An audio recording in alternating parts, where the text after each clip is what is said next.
तो guys Chhaava movie आप लोगों ने अब तक तो देख लिया होगा, नो डाउट। और छावा मूवी आपको बहुत ज़्यादा पसंद भी आया होगा, तो आज का वीडियो भी आपको बहुत ज़्यादा पसंद आएगा, क्योंकि आज हम छावा मूवी की एग्जैक्ट डिटेल के बारे में जानेंगे कि छावा मूवी की वजह से बॉलीवुड के अदर एक्टर्स प्रोड्यूसर्स पर इस मूवी का क्या इम्पैक्ट पड़ा है। तो आपको थोड़ा बहुत, क्योंकि छावा मूवी का हाइप ज़्यादा हो गया है, तो बॉलीवुड पे भी इसका इम्पैक्ट पड़ेगा। लेकिन इसके लिए एक यूट्यूब चैनल है जो कि उन्होंने डिटेल में एक्सप्लेन किया है कि छावा मूवी की वजह से क्या क्या बॉलीवुड का एक्सपोज हुआ है। तो यस, बस आगे देखने के लिए, लेकिन उससे पहले अगर आप चैनल पर पहली बार आए हो तो सब्सक्राइब जरूर कर लेना। तो जो यूट्यूब चैनल है जिसके वीडियो को हम वॉच करने वाले AKTK यूट्यूब चैनल है, तो चलो देखते हैं। 3, 2, 1 स्टार्ट।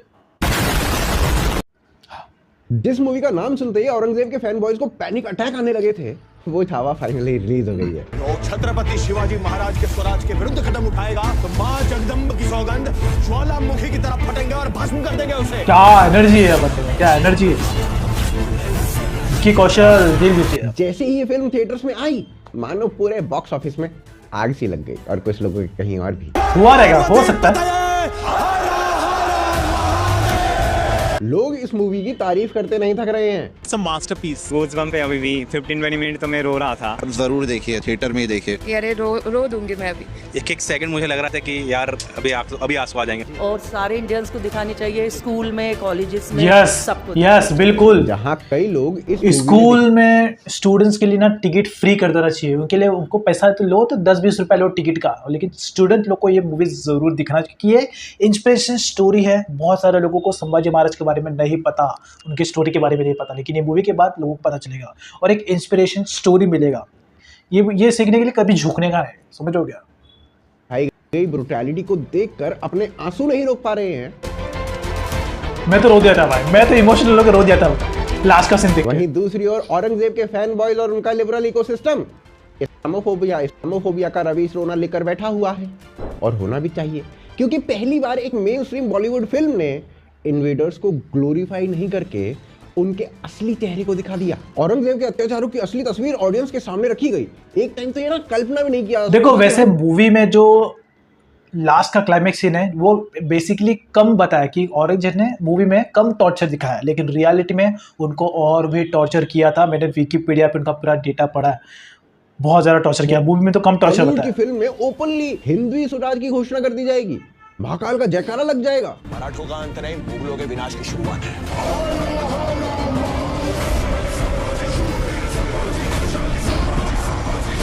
अब कई लोग ने ये कह रहे हैं कि छावा मात्र एक मूवी नहीं है, ये इशारा है भारत के बदलते हुए ओवरटर्न विंडो, यानी कल्चरल शिफ्ट का, जो हमारी आंखों के सामने सामने हो रहा है। तो आइए डिटेल में जानते हैं कि क्या वाकई छावा मूवी पूरे इंडियन सिनेमा को बदलने की ताकत रखती है।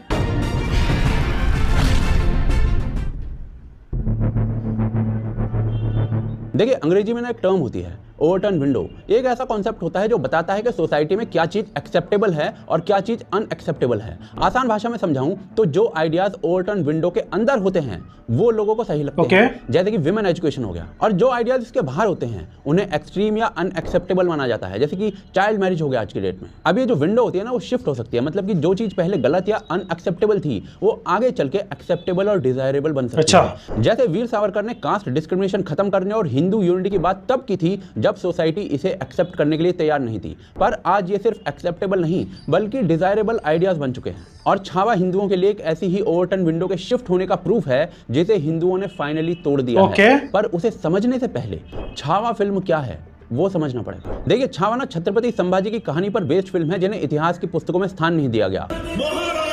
सच में यार, हमारे टेक्स्ट बुक में जब मैं भी स्कूल में था ना, नहीं था, सिर्फ छत्रपति शिवाजी नाम रहेगा तो भी उनके बारे में कोई पार्ट ही नहीं था हमारे लिए, मतलब पार्ट था ही नहीं। क्योंकि उन्होंने अपने गोरिल्ला वॉरफेयर से मुगलों के स्थान विशेष सुझा दिए थे, पर इस फिल्म में आपको मुगलों का पिछवाड़ा बढ़िया से सूझा हुआ दिखेगा। और केवल इस अनटोल्ड स्टोरी को बताने के लिए ही इस फिल्म को ग्राउंड ब्रेकिंग कहा जा सकता है। विकी कौशल ने संभाजी के रोल में और अक्षय कुमार ने औरंगजेब के रोल में बढ़िया परफॉर्मेंस दी है। अक्षय खन्ना कुमार ने विकी कौशल को पूरी फिल्म में धाड़ते हुए दिखाया गया है, पर भाई साहब फिल्म का नाम ही छावा है, यानी कि शेर का बच्चा, वो क्या बकरी की आवाज निकाले? बिल्कुल सही है। शेर नहीं रहा, लेकिन छावा अभी भी जंगल में घूम रहा है। यदि हिंदुत्व के एंगल से ही फिल्म को देखें तो दर्जनों बार आपको जय भवानी, हर हर महादेव या फिर जगदम्बा जैसे युद्ध घोष आपको सुनाई देंगे, जिनसे बॉलीवुड हमेशा बचता रहा है। जय भवानी, नमः पार्वती। अरे ये सबसे एनर्जेटिक था, सबसे एनर्जेटिक और था। थैंकफुली हिंदवी स्वराज को हिंदवी स्वराज ही बोला गया है, जिसे ट्रेलर में केवल स्वराज्य बोला जा रहा था। टेक्निकली देखने पर फिल्म में कमियां निकाली जा सकती हैं, जैसे कि बैकग्राउंड स्कोर हो गया या फिर स्टोरी टेलिंग हो गई, पर यह काम ना क्रिटिक्स का होता है। मैं एक एनालिस्ट के रूप में ये जरूर कह सकता हूँ कि एक कॉमन मैन इस फिल्म से टच होकर बाहर निकल रहा है। बहुत मैंने कपड़ा लगा लिया था एक मोमेंट पे, तो बहुत ही एंग्री मोमेंट था मेरे लिए। खुद का बोलते हैं ना, खुद का बेदी लंका ढाए, ये वही वाला सीन हुआ। वही मैं तो रोने ही लगी थी वो देख के। मतलब औरंगजेब से भी क्रूरता किया ऐसा लगा मुझे। वो हमारे लिए भी अनएक्सपेक्टेड था, मतलब कुछ बोल नहीं सकते। टॉर्चर के बारे में क्या बोल सकते हैं, उसके लिए तो ये पूरी पिक्चर बनी है। और इसका ना एक रीजन है, छावा हिस्टोरिकली हिंदुओं के रेजिलियंस को दिखाने में सक्सेसफुल रही है। पर एक पॉइंट और भी है, जो लोग इतिहास को जानते हैं वो फिल्म में लगाए गए सेक्युलरिज्म के छौंक को सेकंड में पकड़ लेंगे। फॉर एग्जांपल, एक सीन में संभाजी महाराज फिल्म में कह रहे हैं कि हमारी लड़ाई किसी धर्म से नहीं है बल्कि स्वराज के लिए है। एक दूसरे सीन में युद्ध के बीचों बीच एक मुस्लिम बच्चा आ जाता है, संभाजी महाराज युद्ध छोड़कर उसे बचाते हैं और उसकी मां को देकर आते हैं। तीसरे सीन में मराठा पूरे शहर को जला देते हैं, बस एक मस्जिद को छोड़कर। डिसअपॉइंटिंग था लास्ट में ढंग से ये ना दिखा पाना कि संभाजी महाराज को आंख फोड़ने, जीभ काटने या फिर नाखून उखाड़ देने जैसी यातनाएं केवल इसलिए दी गई थी क्योंकि उन्होंने इस्लाम कबूल नहीं किया था। बस औरंगजेब आता है, 2 सेकंड में कहता है कि भाई धर्म बदल लो और बस बात खत्म। भाई साहब, संभाजी को धर्मवीर कहते ही इसलिए हैं क्योंकि उनकी हत्या इस्लाम को एक्सेप्ट ना करने और हिंदुत्व पर अड़े रहने के कारण की गई थी। और फिल्म में जो सेक्युलराइजेशन का थोड़ा सा प्रयास किया गया है ना, ये भी हिस्टोरिकली फेक है। मल्टीपल हिस्टोरिकल सोर्सेज बताते हैं कि छत्रपति शिवाजी महाराज ने हिंदू मंदिरों के विध्वंस के बाद कई इस्लामिक प्लेसेस को तोड़ा था जो कि मंदिरों पर बनाए गए थे। इनफैक्ट जैसे ही शिवाजी महाराज ने स्वराज की कमान अपने हाथों में ली थी, उनकी सेना में एक भी मुस्लिम नहीं बचा था, क्योंकि जो पहले थे वो निकाल दिए गए थे। यही नहीं, छत्रपति शिवाजी जो थे ना, वो घर वापसी तक के पक्ष में थे। उन्होंने भारी विरोध के बाद भी नेतोजी पालकर नाम के लीडर को, जो कभी दबाव में मुस्लिम बन गया था, उसे दोबारा हिंदू बनवाया था, जिसे ऐसी पेंटिंग्स के माध्यम से दिखाया जाता रहा है। छत्रपति शिवाजी ने ही हिंदवी स्वराज का नारा भी दिया था और संभाजी भी एग्जैक्टली यही फॉलो करते थे। तो पता नहीं क्यों फिल्म में बिना बात के 2-3 जगह पर सेक्युलरिज्म का एक छौंका लगा दिया गया है। आई फील संभाजी को अनअपोलोजेटिक हिंदू और औरंगजेब को एक रेडिकल इस्लामिस्ट दिखाना चाहिए था, क्योंकि एक्चुअली में यही सच है। पर इन कुछ कमियों के बाद भी छावा हिंदुओं की एक बहुत बड़ी जीत है, क्योंकि ये एटलीस्ट उस स्टोरी को सक्सेसफुली कहती है जिसे कहने की आज तक बॉलीवुड की हिम्मत नहीं हुई है। छावा का बनना सेक्युलरिज्म के उस ओवरटोन विंडो के शिफ्ट होने का प्रूफ है, जिसे डेकेड्स तक बॉलीवुड और सोसाइटी में बिल्ड किया गया था। वैसे देखो, ये मूवी का, छावा मूवी का मुझे सबसे बड़ा प्लस पॉइंट ये लगा कि मूवी में कोई भी अननेसेसरी सीन नहीं दिखाया है, कोई भी फालतू का रोमांटिक फालतू का सॉन्ग नहीं। एक ही सॉन्ग है, वो काफ़ी ज़्यादा सूट कर रहा है, बोले कि बहुत, ये मुझे बहुत अच्छा लगा। हिस्टोरिकल मूवी में ऐसे होना चाहिए। किया गया था फर्जी सेक्युलरिज्म हिंदुओं के बीच में, वो आगे देखते हैं।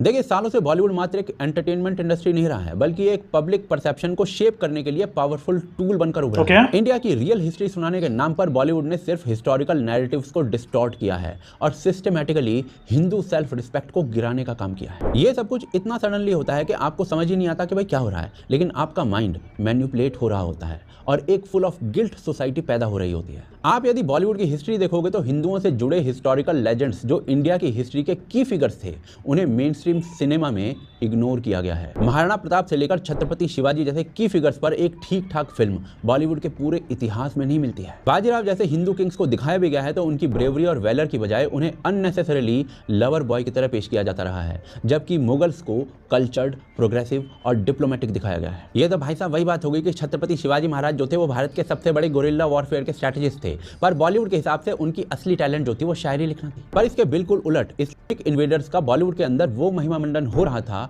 कि उसे शब्दों में बयान करना भी जोधा अकबर में भी यार पूरा वाट लगा बारे में ये परसेप्शन फैलाया गया कि मुगल्स ने ये एक तरीके से भारत को बनाया है, वरना उससे पहले तो भारत की कोई औकात ही नहीं थी। एक कश्मीरी है जिसे मुगलों ने डिस्कवर किया। अच्छा, हाँ, याद रखना।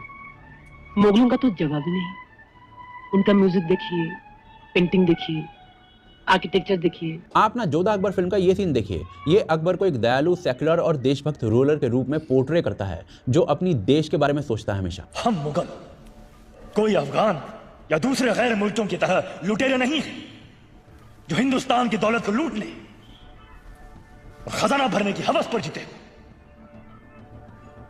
ये हमारा मुल्क है, और हम इसके जिस्म पर लूट के जख्म नहीं देख सकते। इस मूवी में ना अकबर के नेगेटिव साइड को कंप्लीटली इग्नोर कर दिया गया था। मतलब ये तो भाई साहब वही बात हो गई कि बॉलीवुड बताने की कोशिश कर रहा है कि हिटलर यहूदियों के लिए काफ़ी दया का भाव रखता था, जबकि एक्चुअल में अकबर ने कई हिस्टोरिकल एट्रोसिटीज़ की थी, जैसे कि चित्तौड़गढ़ मैसेकर जो कि 1567 में हुआ था, जिसमें अराउंड 30,000 हिंदू सिविलियंस का मैसेकर किया गया था। जबकि कंटेम्पररी रिकॉर्ड दिखाता है कि अकबर के रूल के टाइम भी कई हिंदू टेम्पल्स डिस्ट्रॉय किए गए थे। पर बॉलीवुड ने भाई साहब क्या नैरेटिव बनाया, अकबर महान और सेक्युलर था। वाह रे उर्दूवुड, अगर अकबर सच में सेक्युलर था तो केआर के एक ब्रिलियंट एक्टर है, राहुल गांधी एक युवा नेता है और मैं टॉम क्रूज हूँ। उर्दूवुड का बस चले ना भाई साहब, तो अपने पैदा होने का श्रेय भी मुगलों को देते हैं। और मजेदार बात ये देखिए कि बॉलीवुड का डिस्टॉर्शन सिर्फ हिस्ट्री तक लिमिटेड नहीं है, इसने सिस्टमैटिकली व्रत या मूर्ति पूजा जैसे हिंदू ट्रेडिशंस का मजाक उड़ाया है और इस्लामिक प्रैक्टिसेस को ग्लोरीफाई किया है। बुरा न मानो, होली है। दिवाली की तो छुट्टी बनती है ना, मेरी कोई फेस्टिवल है दिवाली, चारों तरफ सिर्फ और सिर्फ शोर ही है। हम इंसानों को गलतफहमी के इस प्लैनेट पे हम लोग अकेले रहे। हमने कभी उन जानवर के बारे में सोचा जो पटाखे की आवाज सुन के बेचारे इधर उधर भागते रहते हैं। मेरा लॉजिक बहुत सिंपल है, अगर आपके पास इतने पैसे हैं ना, या तो गरीबों को खाना खिला दो या फिर उन्हें जला दो, एटलीस्ट नॉइस पोल्यूशन कराओ। और इसी कारण से हिंदू त्योहारों पर बॉलीवुड सेलेब्स की ज्ञानबाजी हिंदुओं के हर त्योहार का हिस्सा बन गई है। All I know is that all the women will be starving, but I'll be eating. I don't need to starve to prove my love for my husband. करवा चौथ का व्रत नहीं कर रहे आप? ऐसे पागल हूँ मैं? Isn't it appalling that modern educated women do करवा चौथ? वहीं बॉलीवुड में रमजान, फास्टिंग, अजान और इस्लामिक फेस्टिवल्स को पोएटिक, प्योर और इक्वालिटी प्रमोट करने वाला दिखाया जाता है। आज ईद का दिन है भैया, आज तो गले मिलना पड़ेगा। हिंदू साधु और संतों को अक्सर फ्रॉड, हिपोक्रेट और करप्ट के रूप में दिखाया गया है।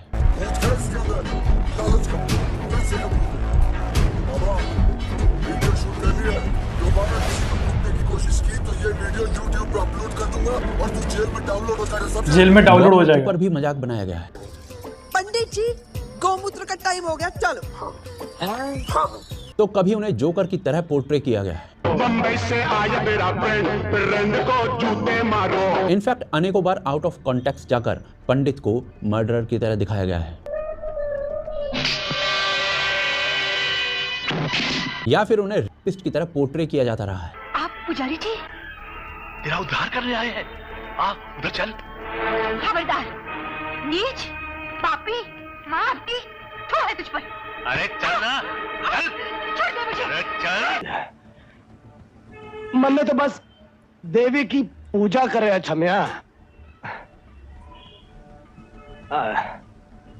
वहीं दूसरी तरफ आप अक्सर बॉलीवुड में खान या अब्दुल चाचा टाइप के कैरेक्टर्स देखोगे जो काफी दयालु, सत्यवादी और ईमानदार होते हैं।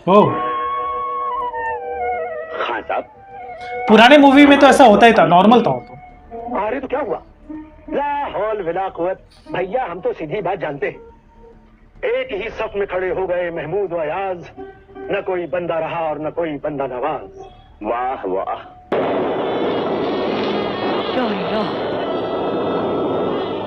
पालने वाला इसे मरने के लिए छोड़ गया है और मारने वाला इसे जिंदगी दे रहा है। वाह तेरी कुदरत। तो दादा, ये बड़े सवाब का काम किया है तुमने, अल्लाह तुझे इसका फल जरूर दे। बड़े पुण्य का काम किया है तुमने, धन्य है तुम्हें, सचमुच देवता हो। ये लोग भाई साहब बेईमानी का काम भी ईमानदारी से करते हैं। एनीवेज, बॉलीवुड का ये डेलिबरेट और रिपीटेड कॉन्ट्रास्ट इंडियन सोसाइटी में एक सबकॉन्शियस बायस क्रिएट करने लगा, जिसके कारण हिंदुइज्म लोगों को अनकूल और बैकवर्ड लगने लगा। एक और मेजर वे जिसमें बॉलीवुड ने ओवरटर्न विंडो को बदला था, वो है हिंदी लैंग्वेज की साइडलाइनिंग और उर्दू का ग्लोरिफिकेशन। मेरी तो ये इच्छा है कि इच्छा नहीं, तमन्ना। हाँ, तमन्ना अच्छा वर्ड है। हाँ, मेरी तो ये तमन्ना है प्रभा कि कल से हम दोनों अपनी मोटरसाइकिल पर ऑफिस जाएं। हिंदी को एक तरीके से जोकरों की भाषा के रूप में पोर्ट्रे किया जा रहा था और दूसरी तरफ रोमांटिक डायलॉग्स, फिलोसफिकल कॉन्वर्सेशंस और पोइटिक एक्सप्रेशंस को पर्पसली उर्दू हैवी लिखा जाता था, ताकि ऑडियंस को ये लगे कि एलीटनेस और क्लास सिर्फ उर्दू से एसोसिएटेड है। आपको ऐसी नादानी नहीं करने दी जाएगी। ये वक्त हट और जुमलाहट का नहीं, हट वो कर रहे हैं। वो जानते हैं कि इस वक्त मेरे जख्मों को मरहम की जरूरत थी, फिर भी उन्होंने मेरी नश्तर भेजा। अगर वो समझे कि मुझे अपने रोजगार से दबा देगा तो ये गलत है। अगर साहिबाना ने उनके हुक्म की तामील न की तो अकबर आजम का जलाल ये तौहीन बर्दाश्त न कर सकेगा। इस सबसे Bollywood over the time successfully एक फॉल्स परसेप्शन क्रिएट करने में नाइस इन्फॉर्मेशन। उर्दू सुपीरियर है और हिंदी फनी लैंग्वेज है। इस बात को सुधांशु त्रिवेदी ने बहुत अच्छे से समझाया था। कभी आपका ध्यान ही नहीं गया होगा ऐसी। विनोद खन्ना जी का देहांत हो गया। बहुत पुरानी उनकी एक फिल्म थी ना, जिसका गाना था प्रिय प्राणेश्वरी यदि आप हमें आदेश करें तो प्रेम का हम श्री गणेश करें। इसमें कौन सी हंसने वाली बात थी, मगर उसका पूरा चित्रण एक कॉमेडी के रूप में किया गया। शुद्ध हिंदी बोलना, संस्कृतनिष्ठ भाषा बोलना कॉमेडी का पार्ट। और इब्तिदाई इश्क में हम सारी रात जागे, अल्लाह जाने क्या होगा आगे, ये अच्छा गाना था। अगर हमें टफ इंग्लिश या टफ उर्दू के वर्ड आए तो हम इंफीरियरिटी कॉम्प्लेक्स में आ जाते हैं कि हमें नहीं पता, हमें सीखना चाहिए। और जरा सी शुद्ध हिंदी बोल दी जाए तो हम उसके ऊपर चढ़ जाते हैं। क्यों भाई ऐसी शुद्ध हिंदी क्यों बोल रहे हो, साधारण बोलो, हिंदुस्तानी बोलो। ये सब हमारे दिमागों में भरा गया। और बिल्कुल धीरे धीरे इंडियन सोसाइटी ऐसे शेप हो गई जिसमें हिंदू प्राइड को तुरंत कम्युनल लेबल दे दिया जाता था और ओवरटली इस्लामिक कल्चर या फिर एंटी हिंदू नैरेटिव को इंक्लूसिव और एक्सेप्टेबल माना जाने लगा था। इसका रिजल्ट ये हुआ कि बहुत सारे यंग हिंदूज अपनी आइडेंटिटी को लेकर हेजिटेंट होने लगे और अपने कल्चरल हेरिटेज को एम्ब्रेस करने से भी शर्माने लग गए। एक लंबे समय तक बॉलीवुड ने कभी प्राउड हिंदू कैरेक्टर्स दिखाई भी हैं तो उनको मोस्टली इंटॉलरेंट, वायलेंट और इरेशनल विलेन के रूप में ही प्रेजेंट किया है। आपने नोटिस किया होगा कि बॉलीवुड में मोस्टली विलेन्स या तो काली माता के भक्त होते हैं। बिल्कुल अमरीश पुरी का विलन,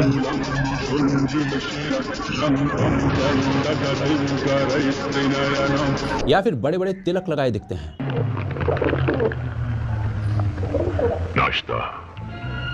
ओम शांति शांति शांति। बेसिकली बॉलीवुड एक ऐसी ब्रीड का अमरीश पुरी को बचपन में देख के मुझे बहुत डर लगता था। उनका जो आवाज मोगेम्बो खुश हुआ, क्या बाप रे, बहुत खतरनाक विलन था। मुझे देख के बहुत डर लगता था अमरीश पुरी को। मूवीज के थ्रू जहां ये नैरेटिव दिया गया कि अगर आप खुद को हिंदू कहते हो तो आप में इंसानियत ही नहीं है। सरकार के पहले गवाह मिस्टर अमर कुमार, आप गीता पर हाथ रखकर कसम खाइए। मैं गीता पर हाथ रख के कसम नहीं खाऊंगा योर ऑनर। क्यों? क्या आप हिंदू नहीं है? मैं हिंदू हूं योर ऑनर, मगर हिंदू होने से पहले मैं एक हिंदुस्तानी हूं। ये मेरी पहली सच्ची पहचान है।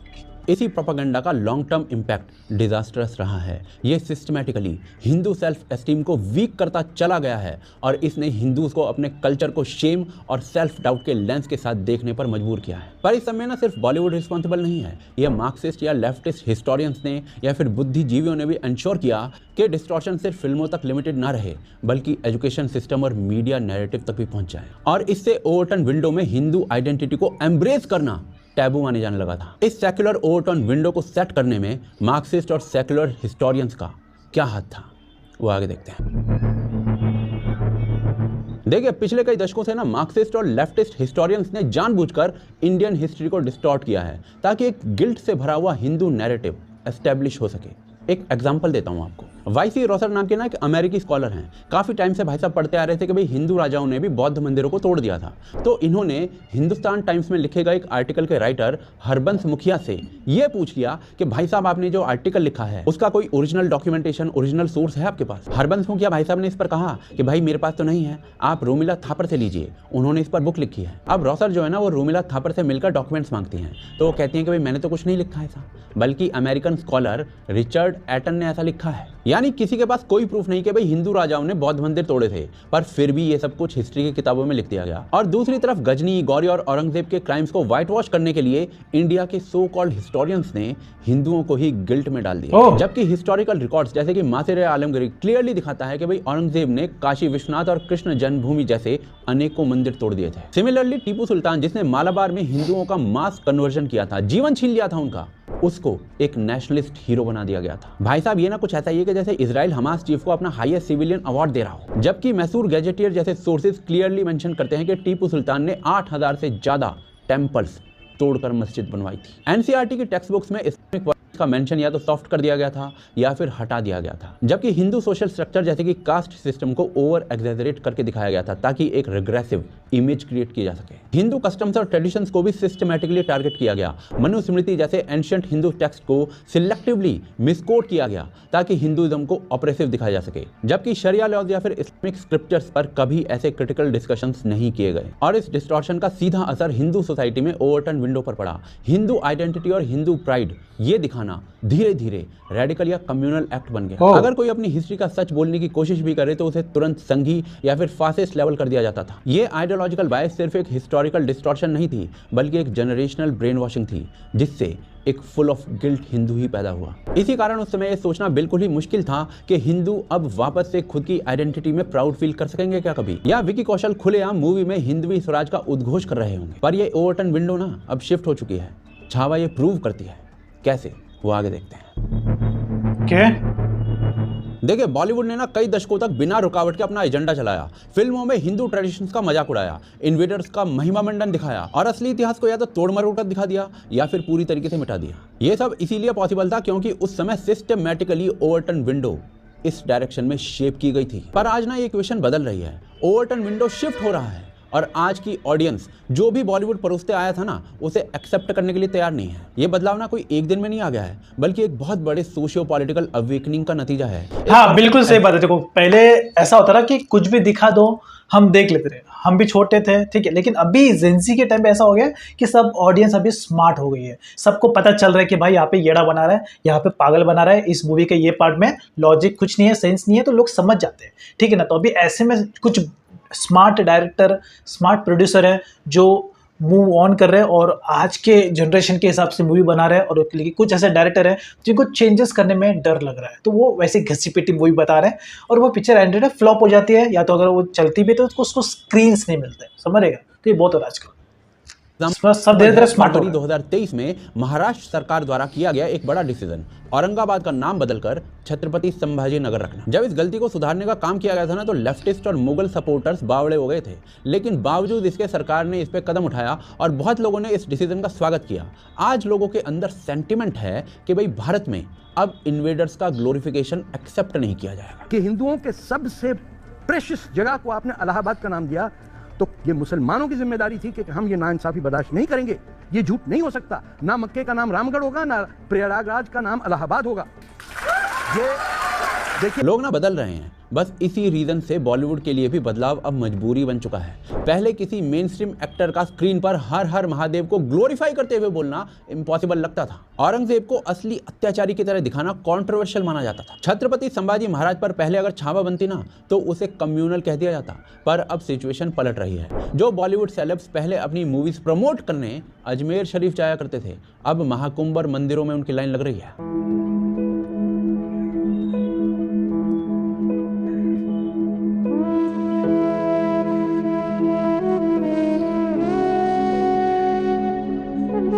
अब हिंदू इतिहास को सेलिब्रेट करने वाली फिल्म सिर्फ बनती नहीं है, बल्कि ऑडियंस के बीच पॉपुलर भी हो रही हैं। छावा जो कि संभाजी महाराज की कहानी दिखाती है, उसको लोग अप्रिशिएट कर रहे हैं। और ऐसी कई फिल्में केवल 2025 में केसरी वीर, पहले जो हिस्टोरिकली डिस्टॉर्टेड या फिर इन्वेडर ग्लोरिफिकेशन से भरा एंटी हिंदू कंटेंट बिना किसी रिस्ट्रिक्शन के चलाया जाता था ना, आज वो बॉक्स ऑफिस पर फेल हो रहा है। अब हिंदू इतिहास और धर्म को दिखाने वाली फिल्में लोगों को पसंद आ रही हैं। और ये बात ना बॉलीवुड का एक बहुत बड़ा वर्ग एक अच्छी हद तक समझ चुका है। और अगर उसको सर्वाइव करना है तो हिंदू ऑडियंस को अब वो फॉर ग्रांटेड नहीं ले सकता। ये बदलाव सिर्फ फिल्मों तक सीमित नहीं है, बल्कि भारत की पूरी संस्कृति में एक नई जागरूकता का एक हिस्सा है।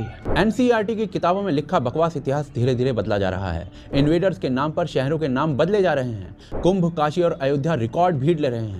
हिंदू वॉरियर्स को उनका ड्यू रिस्पेक्ट मिलने लगा है। और ये सब अचीव करने में पिछले 10 सालों में सोशल मीडिया का एक बहुत बड़ा रोल है। सबसे उसका ही इंपॉर्टेंट आइडेंटिटी को रिग्रेसिव बोला जाता था ना, आज वो एक प्राइड का सोर्स बन चुकी है। जो विचार पहले फ्रिंज माने जाते थे, आज वो मेन स्ट्रीम बन रहे हैं। और आज क्या है ना, पहले इंस्टाग्राम, व्हाट्सअप, ये सब मतलब सोशल मीडिया इतना ज़्यादा पॉपुलर नहीं था, ठीक है।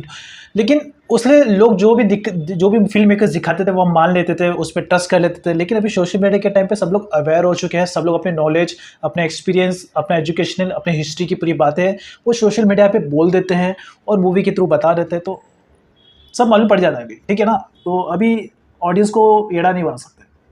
जो एड़ा बनाएगा उसकी मूवी चलेगी। पता है कि जरा भी बकवास की तो बेटा सोशल मीडिया पर ऐसा आउटरीच होगा कि उनकी फिल्म की बत्ती बन होता है। ये ना एक कल्चरल और पॉलिटिकल शिफ्ट है जो ये इंश्योर कर रहा है कि आने वाली पीढ़ी को असली इतिहास पता चले, ना कि कोई डिस्टॉर्टेड वर्जन। छावा जैसी फिल्मों का बनना ही एक प्रूफ है कि ओवरटर्न विंडो शिफ्ट हो चुका है। सवाल बस ये बचा है कि हिंदुत्व की इस ओवरटर्न विंडो को छावा जैसी फिल्में और कितनी बढ़िया तरीके से जो छावा मूवी है ना, ये 2-2.5 घंटे में पूरी नहीं हो सकती थी। इसका सीक्वल भी जरूर बनना चाहिए, इवन इसके ऊपर एक वेब सीरीज बनना चाहिए, ठीक है, जिसमें हमें पूरा डिटेल में पता चलेगा। अगर मूवी बन रही है तो भाई 2-3 पार्ट और निकालो, ताकि हमें आगे की भी स्टोरी पता चले, औरंगजेब की भी हिस्ट्री पता चले, छत्रपति शिवाजी की भी और हमें हिस्ट्री पता चले पहले की आगे की, ठीक है। तो जरूरी है, इसका अगर 4-5 बड़ा बन जाएगा ना, लोग देखना जरूर पसंद करेंगे। और फिर अगर ये मूवी 3 घंटे 4 घंटे की भी होगी तो भी लोग देखना पसंद करेंगे, क्योंकि हिस्टोरिकल हमारे राजाओं की मूवी है, तो भाई सब सीरीज से बातें हम देखना पसंद करेंगे भी। तो ओवरऑल ये बंदे ने जो भी एक्सप्लेन किया बहुत ही मस्त तरीके से एक्सप्लेन किया है। और इस वीडियो के बारे में आपका क्या ओपिनियन है कमेंट सेक्शन में जरूर बताना। अगर आपको वीडियो पसंद आए तो चैनल को लाइक एंड सब्सक्राइब जरूर कर लेना, और वीडियोस देखने के लिए। तब तक के लिए